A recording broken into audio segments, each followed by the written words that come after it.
தேவனுக்கு மகிமை உண்டாவதாக. இந்த நாளிலும் நாம் மீண்டும் ஒருமுறை இந்த இல்லத்தில் கூடி வந்து தேவனை மகிமைப்படுத்தும்படியாய் பரிசுத்த ஆவியானவர் நம்மோடு பேசுகிற காரியங்களை நாம் தியானிக்கும்படியாய் தேவன் தந்த கிருபைக்காய் நான் தேவனுக்கு துதி செலுத்துகிறேன். அன்புக்குரிய உங்கள் யாவருக்கும் இரட்சகரும் ஆண்டவருமாய் இயேசுவின் நாமத்தினால என் அன்பின் நல்வாழ்த்துக்கள். ஹல்லேலூயா. இப்போது நாம் லூக்காஸ் விசேஷம் 21 அதிகாரம் அதன் 10-11 வசனங்களை நாம் வாசிக்கிறோம். லூக்கா 21:10-11 அது என்ன சொல்லுதுன்னா, அதாவது அப்பொழுது அவர்களை நோக்கி, ஜனத்துக்கு விரோதமாய் ஜனம், ராஜ்யத்துக்கு விரோதமாய் ராஜ்யமும் எழும்பும். பல இடங்களில் பஞ்சங்களும் பூமி அதிர்ச்சிகளும் பஞ்சங்களும் கொள்ளை நோய்களும் உண்டாகும். வானத்திலிருந்து பயங்கரமான தோற்றங்களும் பெரிய அடையாளங்களும் உண்டாகும் என்று சொல்லிவிட்டு அது 28 31 வரை அந்த அதிகாரம், நீண்ட அதிகாரம், இந்த பகுதியை சொல்லிவிட்டு அதன் தொடர்ச்சியை நாம் இப்போது 28ஆம் வசனத்துக்கு வருகிறோம். இவைகள் சம்பவிக்க தொடங்கும் போது, அந்த வார்த்தை முக்கியம், இவைகள் சம்பவிக்க தொடங்கும் போது உங்கள் மீட்பு சமீபமாக இருப்பதால் நீங்கள் நிமிர்ந்து பார்த்து உங்கள் தலைகளை உயர்த்துங்கள். ஹல்லேலூயா. ஒரு உவமையை சொன்னார். அத்தி மரத்தினையும் மற்ற எல்லா மரத்தையும் பாருங்க, அவைகளில் துளிர்க்கதை நீங்கள் காணும்போது வசந்த காலம் சமீபமாயிற்று என்று அறிகிறீர்கள். அப்படியே இவைகள் சம்பவிக்கிறதை நீங்கள் காணும்போது தேவனுடைய ராஜ்யம் சமீபம் ஆயிற்று என்று அறியுங்கள். ஹல்லேலூயா. கொள்ளை நோய் பார்த்துட்டோம்.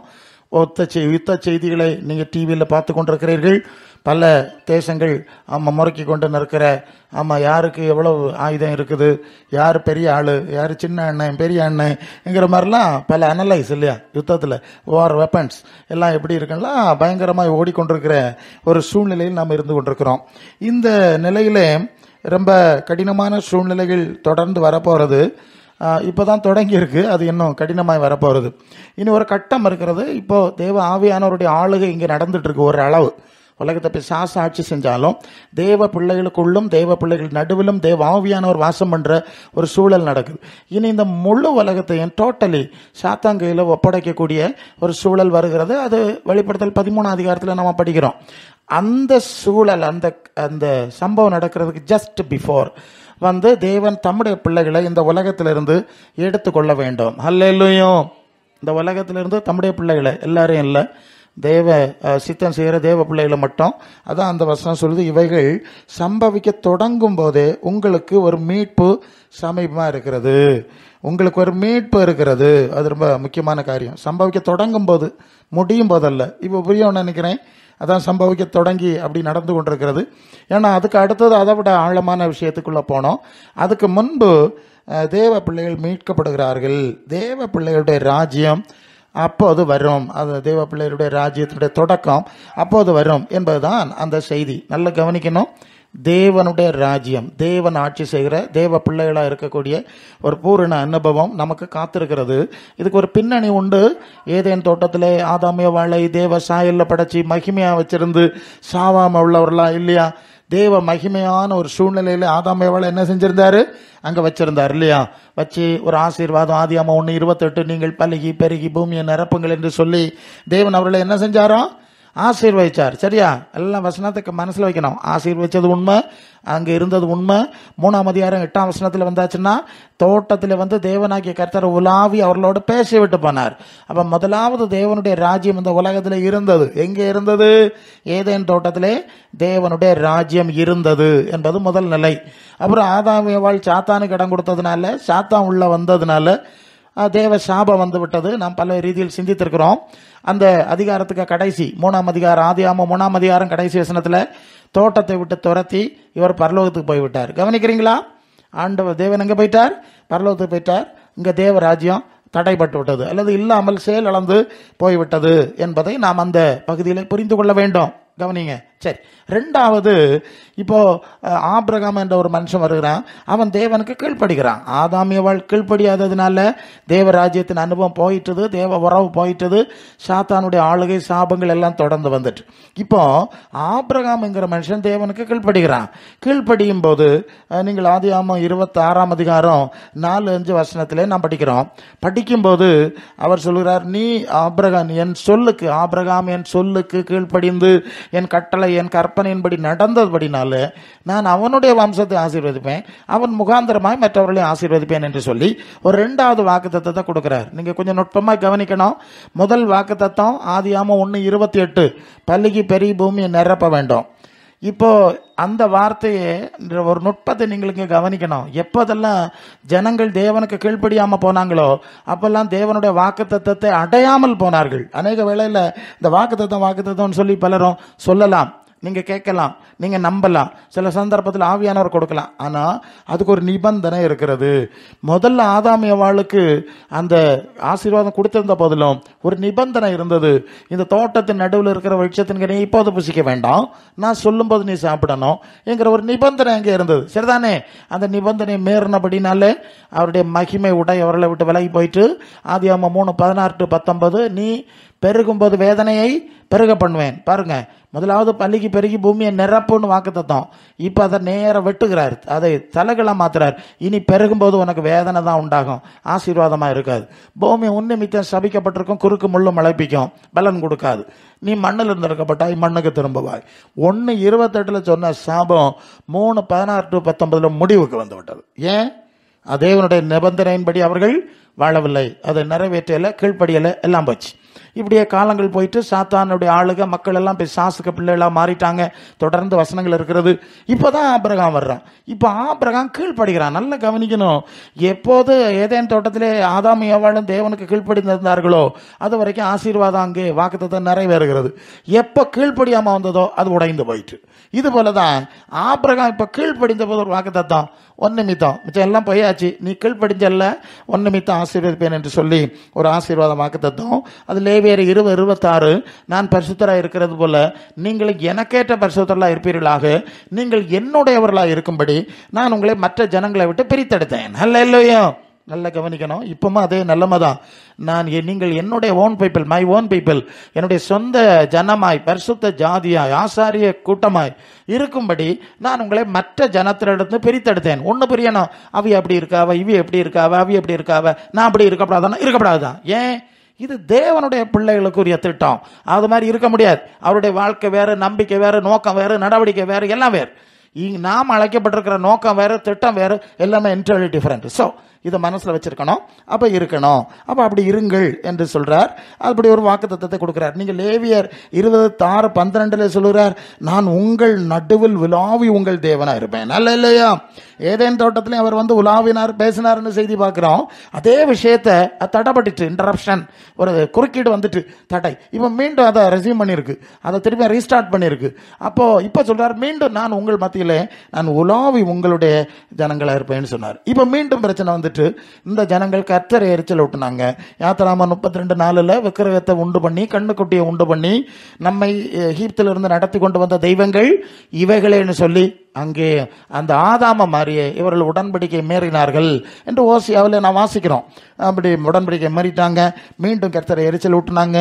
என்னாகும் 14:22-23 வந்தீங்கன்னு சொன்னா 10 முறை எத்தனை தடவை?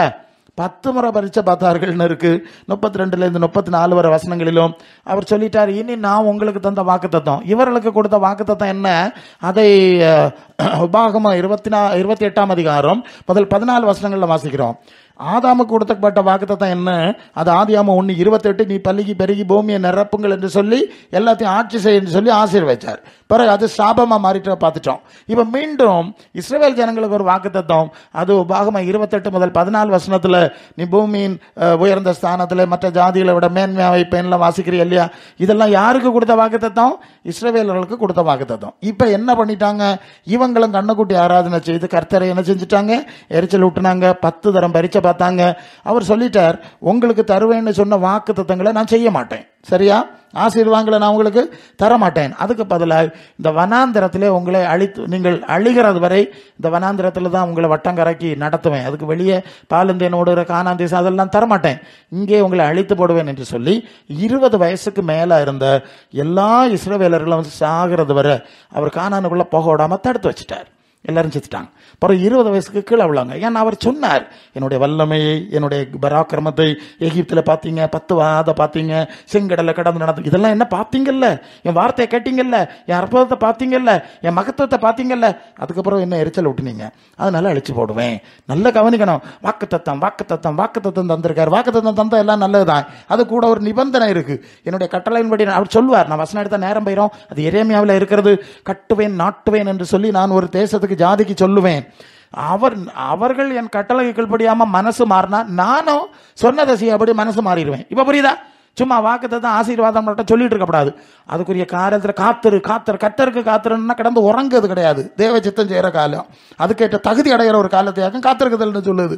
கொஞ்சம் வெயிட் பண்ணு, அதுக்குள்ள ஒன்று பக்குவப்படுத்துகிறேன். நான் பக்குவப்பட மாட்டேன், குணப்பட மாட்டேன், ரட்சிக்கப்பட மாட்டேன், ஆண்டவருக்கு சித்தம் செய்ய மாட்டேன், ஆசீர்வாதம் மட்டும் வேணும், விடுதலை மட்டும் வேணும், பணம் மட்டும் வேணும், கர்த்தர் மட்டும் வேணும், அவர் என்ன சொல்லுகிறார் வேண்டாம். அது கொஞ்சம் இந்த இடப்பட்ட காலத்தில் அவன் சொல்லு கேட்கானா பார்ப்போம், கீழ்ப்படியானா பார்ப்போம். நான் ஆண்டவர் பார்க்கார். இந்த சூழ்நிலையிலே கீழ்ப்படிய மாட்டான்னா பிறகு கொஞ்சம் எல்லாத்தையும் தந்து உனக்கு பிரச்சனையை மாத்தினா நீ எங்க நிப்பா? நீ என்ன அவருக்கு தெரியாதா? இதெல்லாம் தெரியும். அதனாலதான் சங்கு கண்ணியை போட்டு விட்டுருக்குது. கொஞ்சம் கொஞ்சமாய் வசனம் வந்துட்டே இருக்கேன். எனக்கு இஸ்ரவேல் ஜனங்களுக்கு அப்படிதான் சொன்னார். சத்துருக்களை கொஞ்சம் கொஞ்சமா துரத்துவார். ஒரேடியா துரத்துனா நீ உருப்பட மாட்டா. கொஞ்சம் துரத்தனா உனக்கு குணப்பாடுனா அப்பப்போ பார்க்கட்டு, உனக்கு கீழ்ப்படிதெல்லாம் பார்க்கட்டு. இப்பமே இந்த லட்சணத்துல நீ ஆடிக்கிட்டு இருக்கா. எல்லா பிரச்சனையெல்லாம் தீர்த்து விட்டா நீ தரையில நிக்க மாட்டா, பாதி வேலை செத்து போவா, வேற பிரச்சனை எல்லாம் வந்துடும். சரி விட்டுருவோம், அதுக்கு வேண்டாம். அதனால அவர் அப்படி நடத்து வரான். சரி, இப்படி 10 முறை பார்த்தாங்க, அவர்களுக்கு கொடுக்கல. அப்புறம் அவருடைய பிள்ளைகள் எல்லாம் எங்க போனாங்க? 20 வயசு கீழே உள்ளவங்க கானான் தேசத்துக்குள்ள விட்டார். போங்கன்னார். அங்கே போய் நல்லா இருக்கு. இதுவும் அங்கே போன இடத்துல எல்லாம் விக்கிரக ஆராதனை செஞ்சாங்க.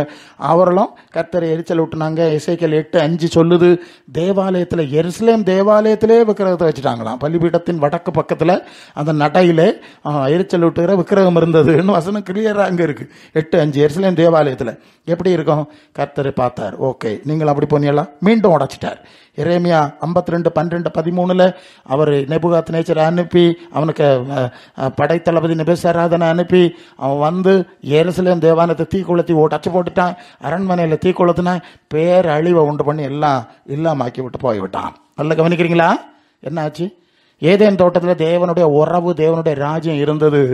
நிபந்தனை வச்சிருந்தாரு. கீழ்ப்படியாம சாத்தானுக்கு முன்ன போய் அந்த தேவராஜ்யத்தை உடைத்தாரு. 2வது, இஸ்ரவேல் ஜனங்கள் ஆபிரகாமின் வம்சத்தை தெரிஞ்சு எல்லா வாக்குத்தத்தம் கொடுத்து அற்புதம் செய்து அதிசயம் செய்து எல்லாம் காட்டி கொடுத்த பிறகும் அதுகளும் கர்த்தரை எரிச்சல் ஊட்டினபடினாலே மீண்டும் தேவனுடைய ராஜ்யம் உடைக்கப்பட்டது. எருசலேமே இல்லை, தேவாலயம் இல்லைன்னா அப்புறம் எப்படி ராஜ்யம் வரும்? Totally of. இப்போ ஏசாயா 65:17 சொல்றார், இதோ நான் புதிய வானத்தையும் புதிய பூமியும் சிருஷ்டிக்கிறேன், முந்தினது நினைக்கப்படுவதில்லை, அது மனசுல தோன்றதில்லை. புரியுதா நான் சொல்லுது? ஏன்னா 2 அட்டெம்ப்ட் கொடுத்தாச்சு இல்லையா? இஸ்ரவேலை ஆசீர்வதிப்பதே கர்த்தருக்கு பிரியம்னு நம்ம வசனம் கேட்கிறோம். பிரியம் தாங்க. ஒரு ஆதாமுக்கு சான்ஸ் கொடுத்தார், 2வது இஸ்ரவேலருக்கு கொடுத்தார், ஒன்றும் உருப்படையில். அதுக்கு ஒரு காலங்கள்லாம் கொஞ்சம் எல்லாம் கொடுத்து டாலரன்ஸ் எல்லாம் கொடுத்தார். பிறகு இனி போதும், இனி புதிய வானம் புதிய பூமியை உண்டாக்குறேன் என்று சொல்லி ஒரு புதிய வாக்குறுதியை தேவன் ஏற்படுத்தினார். இந்த வாக்குறுதியின்படிதான் இயேசுவை தேவன் உலகத்தில் அனுப்பினார். இயேசு உலகத்தில் வந்து மத்தேயு 4:17 அது முதல் இயேசு மனம் திரும்புங்கள், சொர்க்க ராஜ்யம் சமீபிச்சிருக்கின்னு, ஆமா பரலோக ராஜ்யம் சமீபமா இருக்கிறது என்று பிரசங்கம் பண்ண தொடங்கினோர், ஆரம்பித்தாருன்னு வாசிக்கிறோம். சரியா? ஏன்? ஏசாயா மூலமே தீர்க்கதரிசனம் சொல்லியாச்சு. வேறொரு ராஜ்யம், புதிய வானம் புதிய பூமிங்கிற புதிய ராஜ்யத்தின் செய்தி சொல்லப்பட்டு விட்டது. அதை தான் இயேசு கொண்டு வருகிறார். அது மத்தேயு 6:33 இனி பரலோக தேவனுடைய ராஜ்யத்தையும் அவருடைய நீதிகளையும் தேட வேண்டும் என்று சொல்லி இந்த சுவிசேஷம் நமக்கு கொடுக்கப்பட்டிருக்கிறது. ஹல்லேலூயா. அடிப்படை புரிஞ்சுங்கல்ல? அது மார்க் 1:5 வரும்போது இப்படி வருது, காலம் சமீபமாயிற்று, தேவனுடைய காலம் நிறைவேறிற்று, தேவனுடைய ராஜ்யம் சமீபமாயிற்று, மனம் திரும்பி சுவிசேஷத்தை ஏற்றுக்கொள்ளுங்கள். இப்ப இதுல என்ன வார்த்தை?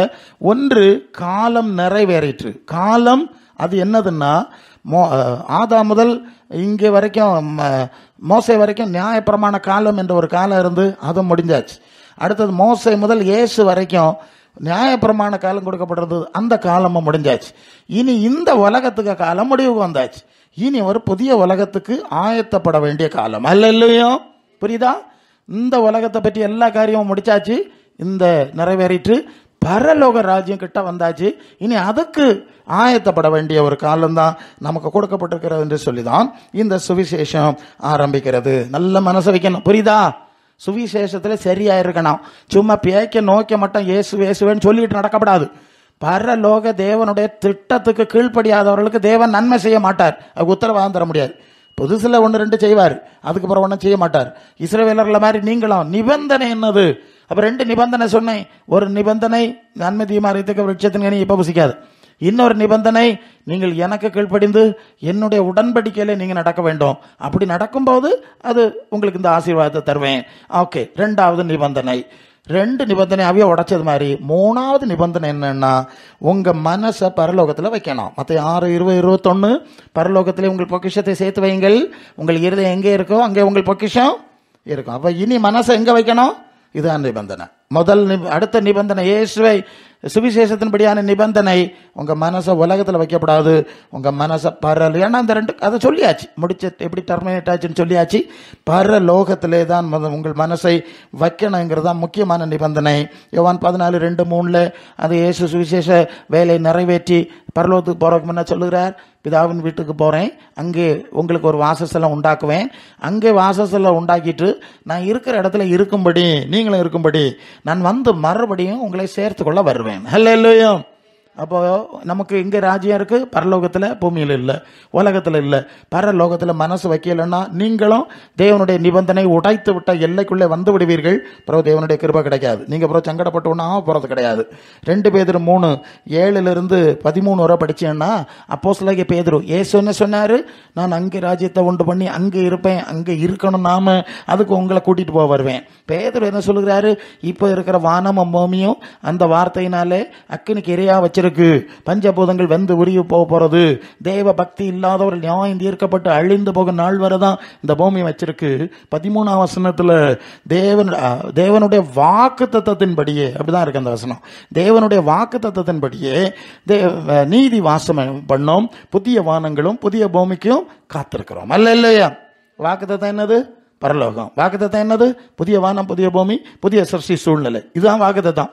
இந்த வாக்குத்தத்தின்படி அந்த சூழலுக்கு நாம் காத்திருக்க வேண்டும். இந்த நிபந்தனைக்கு கீழ்ப்படிதெல்லாம் நீங்க முதல்ல பார்த்துக்கணும். சும்மா பல ரீதியில நான் நிறைய சூழ்நிலையில நிக்கிறேன், எனக்கு தெரியும். இல்லை, எங்க மனசை நாங்கள் பரலோகத்தில் தான் வைப்போம், இந்த புதிய சிருஷ்டிக்கு தான் காத்திருப்போம். இந்த நிபந்தனையை ஏற்றுக்கொள்கிறோம் என்றால் மட்டும்தான் நீங்கள் இயேசுவின் சுவிசேஷத்துக்கு உட்பட்டவர்கள். இல்லைன்னா அதுக்கு வெளியே இருக்கிறீர்கள். நீங்கள் என்ன சடங்காச்சாரம் செஞ்சிருக்கலாம், எனக்கு தெரியும், என்னெல்லாம் எத்தனை சபை இருக்கு, எத்தனை சூழ்நிலை இருக்கலாம், அது ஒண்ணுமே பயன்படாது. உன் மனசு தான் பரலோகத்தில் இல்லையே, உன் மனசு தான் தேவன் இருக்கிற இடத்துல இல்லையே. பிறகு நீ என்னத்தை செஞ்சுட்டா என்ன சடங்கை அனுசரிச்சுட்டான்னா என்ன? அதான் ரொம்ப முக்கியம். ஆமா, அது மத்த 15:8 தானே அங்கே சொல்லுவார், இந்த ஜனங்கள் வாயினால் இடத்தில் சேர்ந்து உதடுகளால் கனம் பண்ணுகிறார்கள், இருதயம் எனக்கு என்ன செய்தான் விலவி இருக்குது. அப்ப நம்முடைய மனமும் தேவனுடைய மனமும் இணைக்கப்படையில பாருங்க, இணைக்கப்படையில. அப்புறம் சத்தம் போட்டு என்ன, ஊழ போட்டு என்ன, ஒரு பிரயோஜனம் கிடையாது. இதான் மனசுல வைக்கணும். அவருக்கு வாக்குத்தத்தம் ஒண்ணு, அவர் சொல்லுவது ஒண்ணு, நம்ம செய்யறது ஒண்ணு. பாட்டும் கூத்தும் சத்தமும் மட்டும் நடந்துகிட்டே இருக்கும். இது ரொம்ப நீங்க முக்கியத்தில் கவனத்தில் கொள்ளணும். இதான் பிரச்சனை. நான் பேசின நேரம் போயிடும், எனக்கு பாஸ்டர் இருக்கார்ல பேசணும். ஓகே. அப்போ மனம் இணைக்கப்படவில்லை. 8 தான், 15:8 தான். சரி, மனம் இணைக்கப்படணும்னு சொன்னா உன் மனசு பரலோகத்தில் இருந்தா பரலோக தேவனோடு மனம் இணைக்கப்படும். உங்க மனசு பூலோகத்தில் இருந்தா பூலோக தேவனோடு மனம் இணைக்கப்படும். சரிதானே? ஆமா, லூக்கா 4:5 சொல்லுறேன் இல்லையா, பிசாசு உலகம் முழுவதும் எனக்கு ஒப்புவிக்கப்பட்டிருக்கிறது. ஆமா, அது 2 கொரிந்தியர் 4:4 இப்பிரபஞ்சத்தின் தேவனானவன் கிறிஸ்துவின் மகிமையான சுவிசேஷத்தின் வழி அவர்களுக்கு பிரகாசமாயிராதபடி மனக்கண்களை குருடாக்கினான். அப்ப பிரபஞ்சத்தின் தேவன் பிசாசு தானே, பிரபஞ்சத்தின் பிசாசு தானே. இது 1 யோவான் 5:19 உலகம் முழுவதும் பொல்லாங்கனுக்குள் கிடக்கிறது என்று அறிந்திருக்கிறோம்.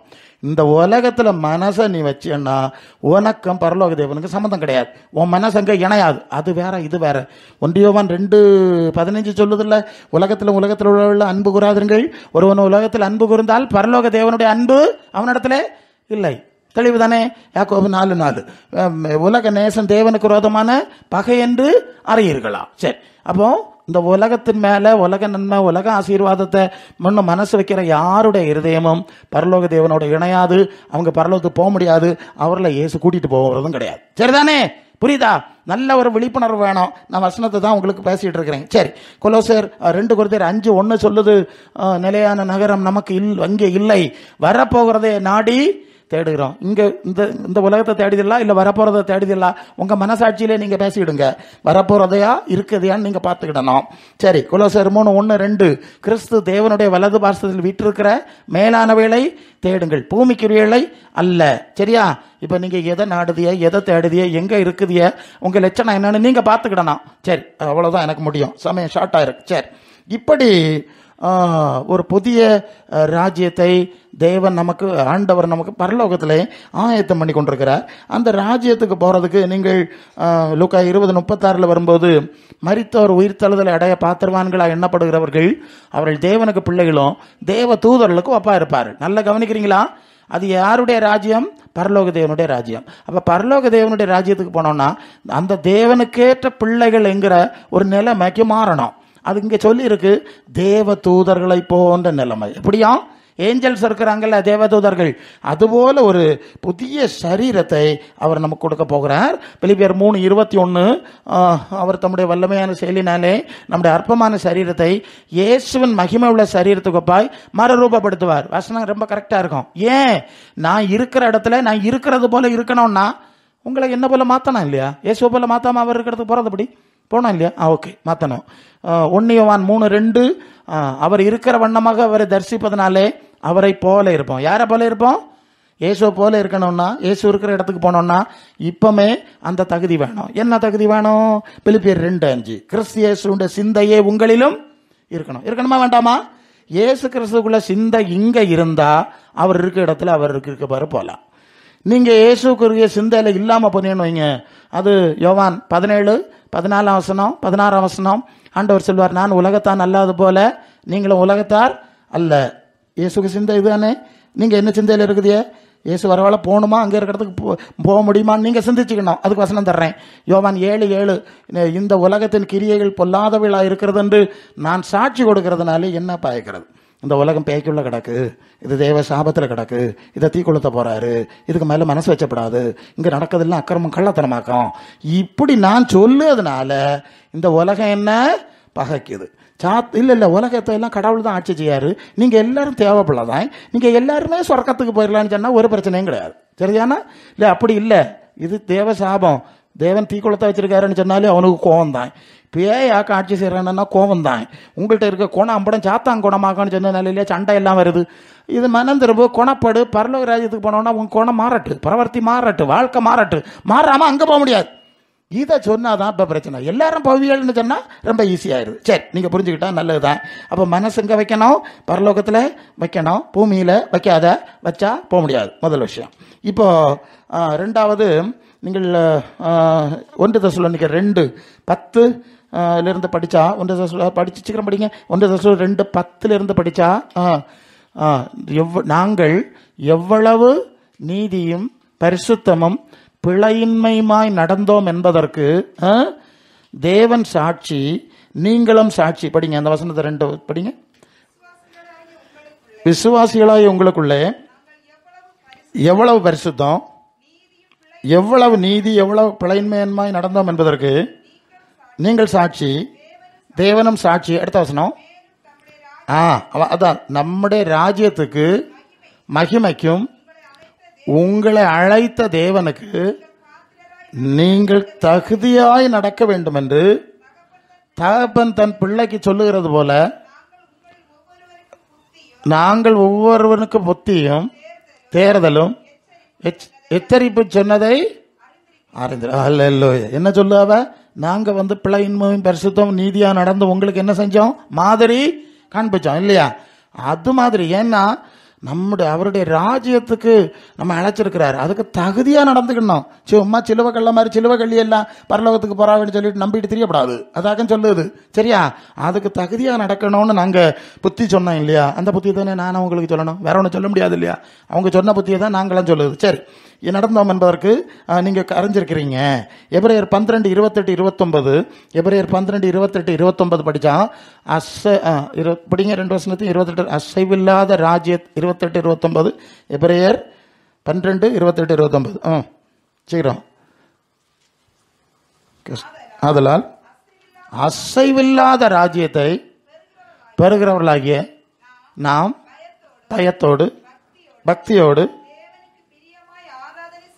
தேவனுக்கு பிரியமாய் ஆராதனை செய்யும்படி கிருபையை பற்றி கொள்ளக்கூடும். பற்றியெல்லாம் அது இதெல்லாம் அசைஞ்சு போகிறது, மாறி போகிறது, மறைஞ்சு போகிறது. மாறாத நிலையான நித்தியமான அசையாத ராஜ்யத்தை பற்றி கொள்வதற்கு என்ன வேணுமா? பயம் இருக்கணுமா? என்ன இருக்கணும்? பயம் இருக்கணும், பக்தி இருக்கணும். நேற்று ஒரு வசனம் பார்த்தா இல்லையா? 1 Peter 1:17, பட்சபாதம் இல்லாமல் அவன் கிரியை தக்கதாய் பலன் அளிக்கிறவர்களை நீங்கள் பிதாவாக தொழுது கொண்டு வருகிறவர்கள் நான் அப்படினாலே இங்கே பரதேசிகளை போல சஞ்சரிக்கும் காலங்களும் பயத்துடனே பயம் இருக்கா அவங்களுக்கு இல்லையோ? எப்படி இருக்குதுன்னு உங்களுக்கு தெரியல. இங்கே உலகத்தில் உள்ள ஆளெல்லாம் பரலோகத்துக்கு போவாது. எந்த கோயிலுக்கு வேணா போட்டு, அது வேத கோயிலோ வேதம் இல்லாத கோயிலோ, அந்த பேச்சே கிடையாது. பரலோக ராஜ்யத்துக்கு தகுதி உள்ளவர்கள். அது மத்தேயு 13:43, நீதிமான்களோ தங்கள் பிதாவின் ராஜ்யத்திலே சூரியனை போல பிரகாசிப்பார். கொலோசியர் 1:12, ஒளியில் உள்ள பரிசுத்தவான்களில் சுதந்திரத்தில் பங்கடையும்படி நம்மை தகுதி உள்ளவர் ஆக்குனார். அதுக்கு ஒரு தகுதி இருக்குல்ல, தகுதி இருக்குல்ல. இதுக்கு தான் நீங்கள் மனசில் வச்சுக்கிட்டா நல்லது. சும்மா எப்படியும் ஓடிட்டு நடக்கக்கூடாது. சரி, அப்போ உங்களுடைய அனுபவம் எப்படி இருக்கிறது?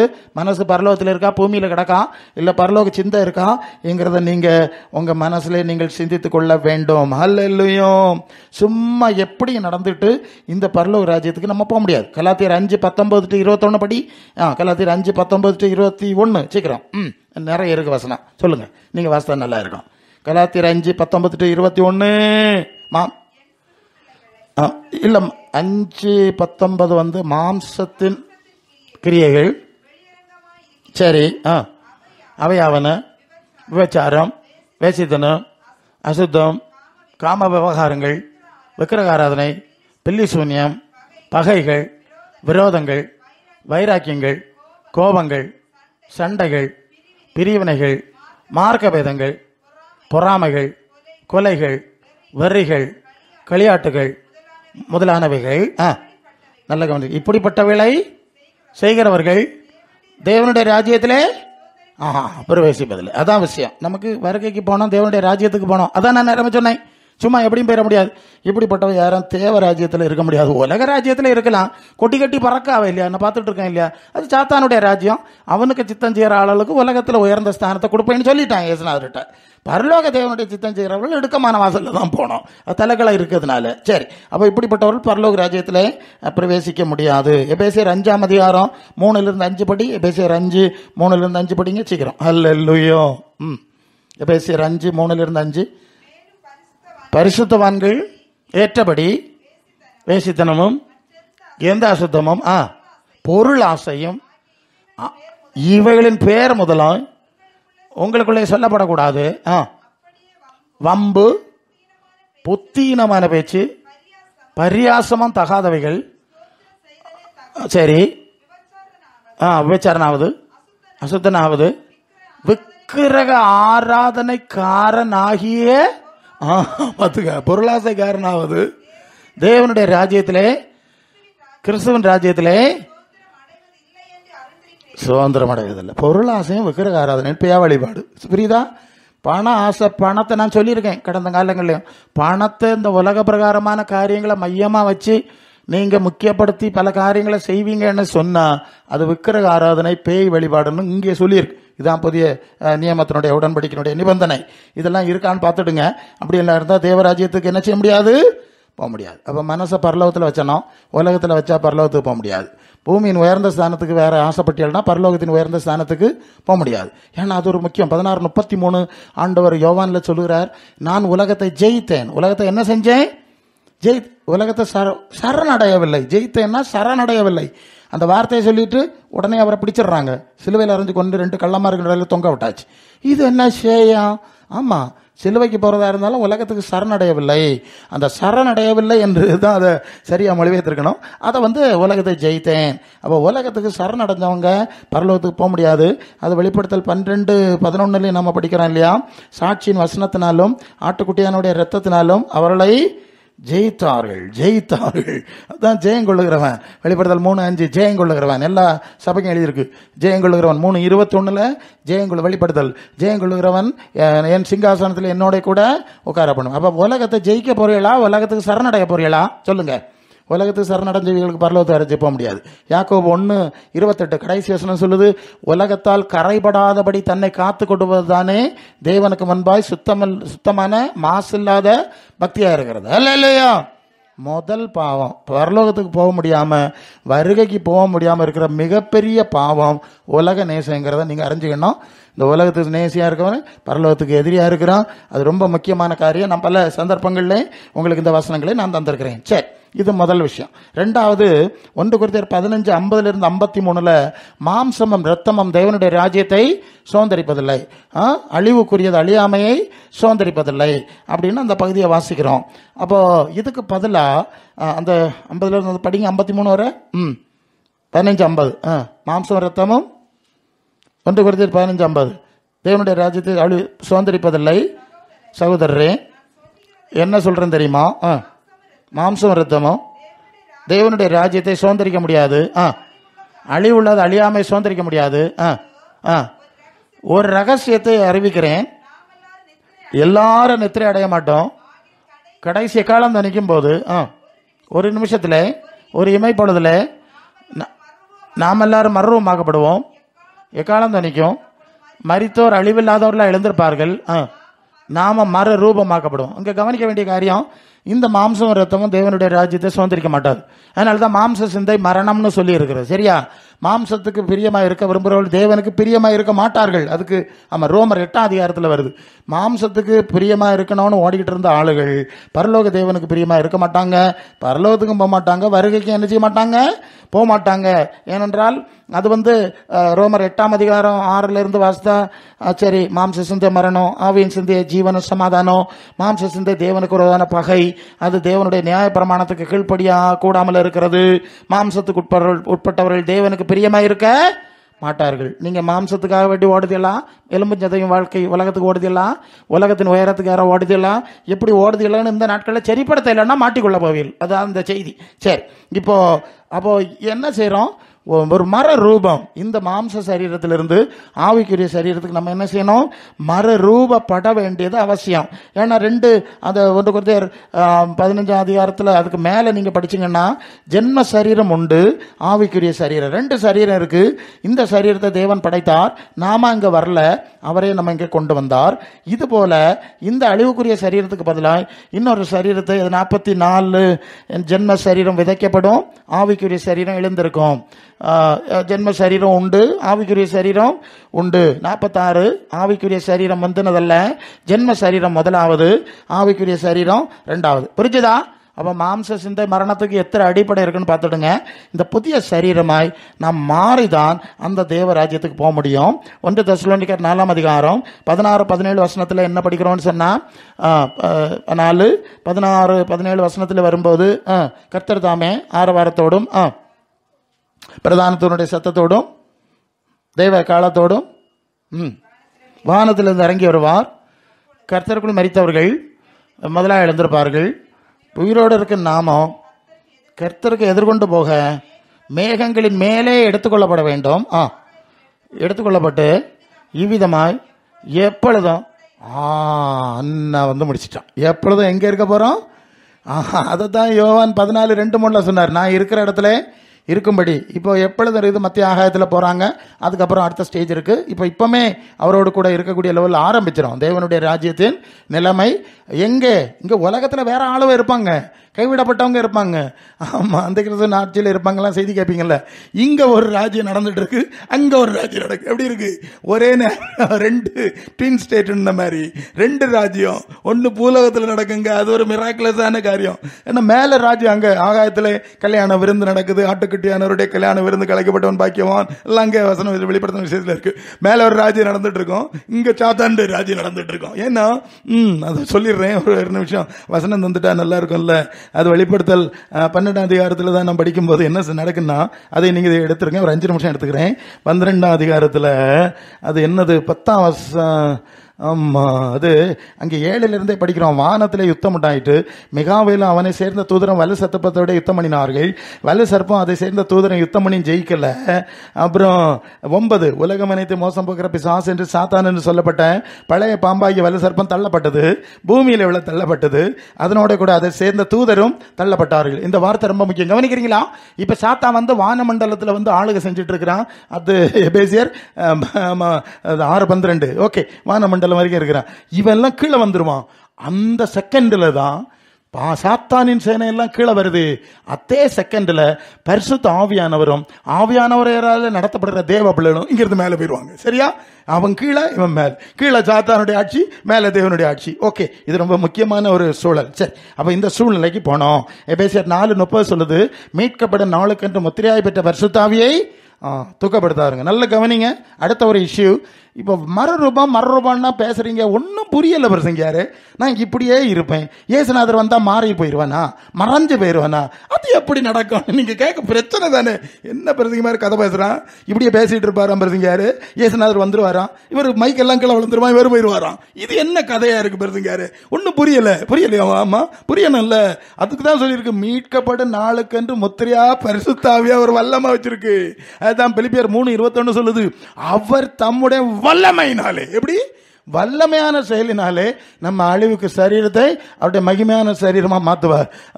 ரோமர் 8:11 சொல்லுது, கிறிஸ்துவை மரித்தோரிலிருந்து எழுப்பினவருடைய ஆவி உங்களில் வாசமா இருந்தார். அதான் 3 நாள் கழிச்சு இயேசுநாதர் எழுப்பினார்ல, அந்த ஆவி தானோ. இந்த ஆவி உங்களில் வாசமா இருந்தா சாவுக்கு ஏதுவான சரீரங்களையும் அவர் உயிர்ப்பிப்பார், மறுரூபப்படுத்துவார் என்று சொல்லி இருக்கு. அதனாலதான் ரோமர் 8:14 இவர்கள் தேவனுடைய ஆவியினால் நடத்தப்படுறாங்களோ அவங்க மட்டும் தான் தேவ பிள்ளை. ஹல்லேலூயா. இப்போ யுத்தம், செய்தி, கலகம், குழப்பம், கொள்ளணும் எல்லாம் பார்த்தாச்சு, தொடங்கியாச்சு. அவர் வாசல்ல இதெல்லாம் சம்பவிக்க தொடங்கும் போது அவர் வாசலில் வந்திருக்கிறாரு அறியுங்கள்னு வேற வசனம் இருக்கு. சரியா? சமீபமாயிட்டுன்னு நீங்க அறிஞ்சிருக்கீங்கன்னா ஆண்டவர் சொல்லியாச்சு. எந்த செகண்ட் வேணாலும் நாம எடுத்துக்கொள்ளப்படுவதுக்கு என்ன செய்யணுமா?